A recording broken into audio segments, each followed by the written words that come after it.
capítulo 8 de Jeremías, y bueno, es una continuación del capítulo 7, y estábamos hablando de todas las víctimas que van a ser, que no son tan víctimas, están sufriendo las consecuencias de no haber oído la palabra de Dios, muchas muertes, ¿no? Y acá dice, en aquel tiempo, dice Jehová, o sea, cuando suceda todo esto, sacarán los huesos de los reyes de Judá y los huesos de sus príncipes y los huesos de los sacerdotes y los huesos de los profetas y los huesos de los moradores de Jerusalén fuera de sus sepulcros. Ya estamos viendo que, ¿a qué se refiere esto? Que va a haber mucha vergüenza. O sea, los van a sacar a los huesos de los sepulcros.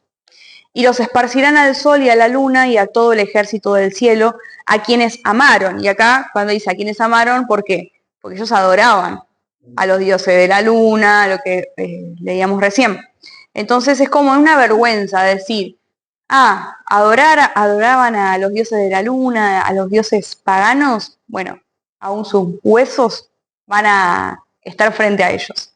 Dice, y los esparcirán al sol y a la luna y a todo el ejército del cielo, a quienes amaron y a quienes sirvieron en pos de quienes anduvieron, a quienes preguntaron y ante quienes se postraron. Acá vemos la ira del Señor, ¿no? Es decir, su celo. No comparte su trono con nadie, no comparte y no tolera que aún se le pida consejos a otro que no sea a él. Dice, no serán recogidos ni enterrados, serán como estiércol sobre la faz de la tierra. Miren cómo habla el Señor aún de sus hijos, pero bueno, hijos rebeldes y tercos que no escucharon y que dispusieron su corazón a no recibir palabra de Dios. Dice, y escogerá la muerte antes que la vida todo el resto que quede de esta mala generación. Es decir, van a querer morir antes de vivir en una situación en la que Dios los iba a poner, ¿no? La muerte la iban a ver como un alivio y era lo que iban a preferir. Dice, en todos los lugares a donde arroje yo a los que queden, dice Jehová de los ejércitos. O sea, va a ser tan malo el lugar en donde van a quedar que van a preferir la muerte. Dice, les dirás a sí mismo, ahí le está hablando el Señor a Jeremías, así ha dicho Jehová, el que cae, ¿no se levanta? El que se desvía, ¿no vuelve al camino? Bueno, acá vemos, ¿no? Que es una pregunta retórica, ¿no? No está esperando que responda, sino que, a ver, lo normal de cuando uno se equivoca, ¿qué es? Corregirse. Lo normal de cuando uno se cae es levantarse, pero acá el Señor está diciendo, el que cae no se levanta, el que se desvía no vuelve al camino. Bueno, vemos, ¿no? Que no hacían lo que era normal, lo que se esperaba, sino que no estaban en sí. Bueno, versículo 5. ¿Por qué es este pueblo de Jerusalén rebelde, con rebeldía perpetua? Abrazaron el engaño y no han querido volverse. Bueno, vemos, ¿no? Que ellos insisten en quedarse en el error y que el Señor ya los tilda, les pone esa etiqueta de corazones tercos, corazones rebeldes. Dice, escuché y oí, no hablan rectamente. No hay hombre que se arrepienta de su mal, diciendo, ¿qué he hecho? Cada cual se volvió a su propia carrera como caballo que arremete con ímpetu a la batalla. Acá vemos a un Dios que dice acá, escuché y oí, es decir, prestó atención a lo que el pueblo estaba hablando, a lo que estaban diciendo. Pero dice, no hablaban con rectitud, no hablaban como hijos de Dios, ¿no? Hablaban como unos más, como se decía antes, uno más de este mundo. Igual acá no está diciendo que el Señor en el momento estaba oyendo. O sea, que en el momento decía a Jeremías que por más que ore, no va a escuchar. Claro, no, pero acá está contando Dios. Yo los escuché y oí lo que hablaban, lo que hablaban entre ellos, lo que había en su corazón, lo que estaban pensando. Pero no hay hombre que se arrepienta de su mal, diciendo, ¿pero qué hice? ¿Pero qué? ¿Cómo me equivoqué? ¿Cómo pude adorar a otro Dios que no sea el Dios verdadero? Bueno, eso es lo que escuchó Dios.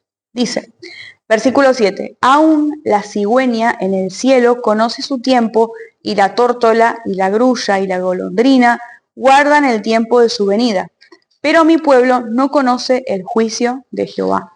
Acá el Señor está comparando, y todo esto que nombre son aves, especies de aves, que conocen su tiempo, es decir, conocen cuando tienen que migrar al norte, cuando tienen que migrar al sur, cuándo es la época de apareamiento, cuándo es la época de... Bueno, ellas conocen, saben, pero dice, pero mi pueblo no conoce el juicio de Jehová. Es decir, pero aún la saben, y ya sabes, si los compara, ¿no? Nos compara también con animales, digamos, y voy a decir la palabra tontos, pero en realidad no son tontos, pero son todos los animales. En Génesis el Señor los hizo para que nosotros nos enseñoremos de ellos. Es decir, nosotros tenemos una capacidad más alta, superior. Somos más sabios, inteligentes, astutos, tenemos discernimiento, tenemos capacidad, o sea, somos superiores a los animales.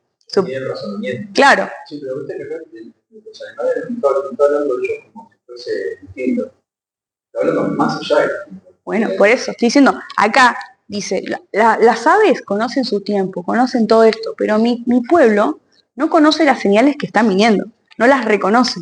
No reconoce cuando viene una palabra de verdad a cuando viene una palabra de mentira. No reconocen y no se dan cuenta que están adorando una estatua o adorando a el cielo, o sea, a algo que no, a algo que no han visto señales de que es verdad. Bueno, y nos está comparando, ¿no? Dice, versículo 8, ¿cómo decís, nosotros somos sabios y la ley de Jehová está con nosotros? Ciertamente la ha cambiado en mentira la pluma mentirosa de los escribas. Y acá estamos viendo, ¿no? Lo de los profetas, lo de aquellos que tenían la autoridad de decir, vamos por este camino, se adora de tal manera, hay que limpiarse de toda impureza. Bueno, acá vemos que hay una pregunta, ¿no? Pero ¿cómo pueden decir que ustedes, digamos, cumplen con la ley de Dios? O sea, cumple con la ley de Dios porque está todo transgiversado, está todo mal. O sea, están cumpliendo una mentira. Dice, versículo 9, los sabios se avergonzaron, se espantaron y fueron consternados. He aquí que aborrecieron la palabra de Jehová.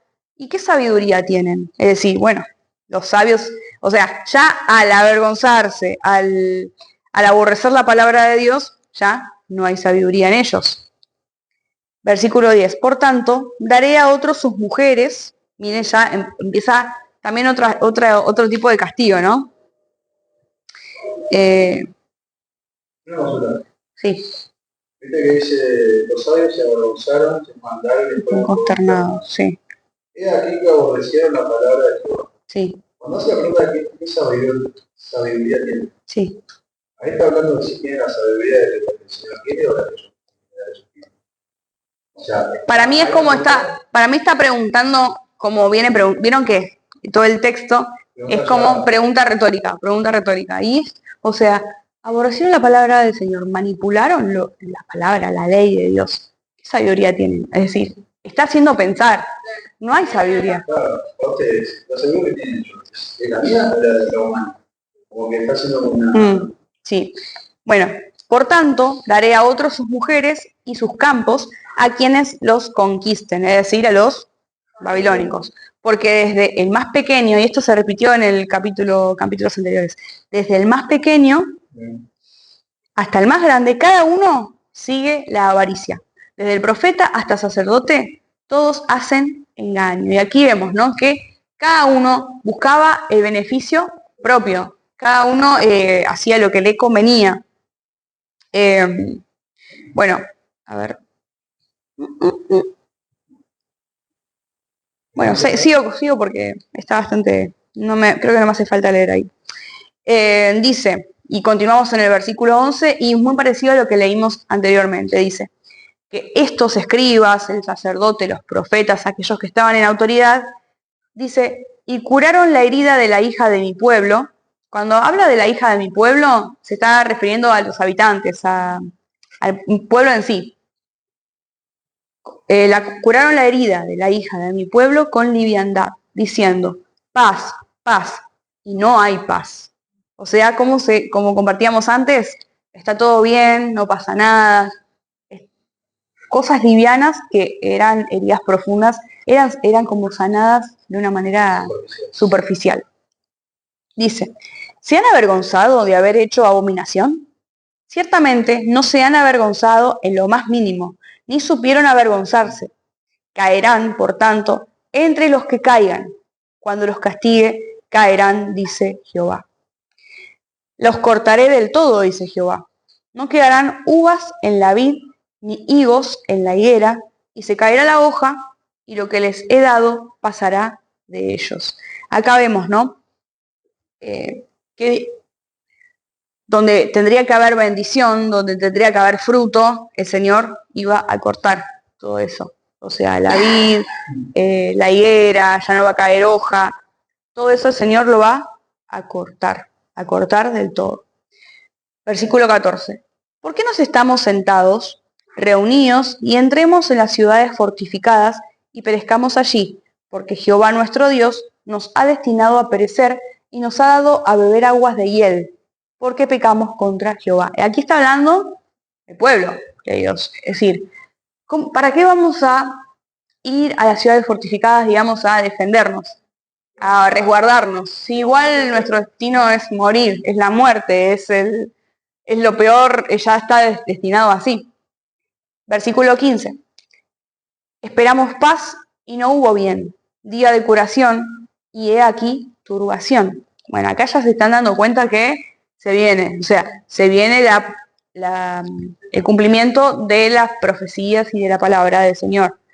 Desde Dan se oyó el bufido de sus caballos, al sonido de los relinchos de sus corceles tembló toda la tierra. Y vinieron y devoraron la tierra y su abundancia, a la ciudad y a los moradores de ella. Porque he aquí que yo envío sobre vosotros serpientes, áspides, contra los cuales no hay encantamiento, y os morderán, dice Jehová. Acá cuando dice desde Dan, en la ciudad del norte, o sea, de donde iba a venir todo el mal, ¿no? Y más castigo. Dice que iba a enviar serpientes en las cuales no las iban a poder encantar para que no los piquen, para atraparlas, digamos, sino que iban a morderlas y bueno, ese iba a ser el fin, ¿no? Palabra de Jehová. Sí. Bueno, ahora vamos al versículo 18 que ya tiene otro título. A ver. Pero obro con el delincuente, ¿por qué? Porque continúa. Continuará.